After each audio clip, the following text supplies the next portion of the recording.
Erano state annunciate e puntuali le fortissime folate di vento previste dai meteorologi sono arrivate su altopiano Pedemontana e Alto Vicentino, causando danni e disagi a non finire. Le raffiche sono giunte da nord, creando scompiglio nell'altopiano dei 7 comuni, dove sono stati segnalati alberi crollati sulle strade e rami pericolanti. Sempre in altopiano, molti impianti sciistici sono rimasti chiusi per precauzione, comprese le nuove seggiovie delle Melette di Gallio.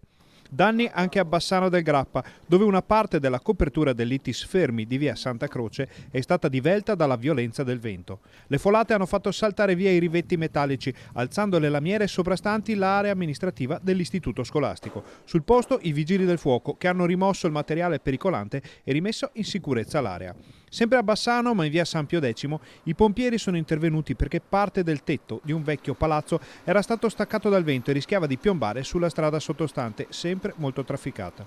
A Marchesane le raffiche hanno fatto cadere un canestro di un campetto sportivo, fortunatamente non si registrano feriti. A Romano Dezzelino le squadre hanno dovuto rimuovere un lampione quasi abbattuto dalle folate e a Zugliano il vento ha piegato un palo della Telecom, causando l'interruzione della circolazione stradale.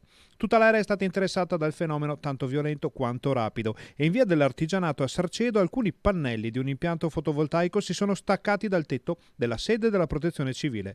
Il passaggio delle raffiche di vento ha avuto anche un risvolto positivo, contribuendo a soffiare via le polveri sottili che da giorni gravavano sulla pianura ed eliminando anche le foschie dell'ultimo periodo.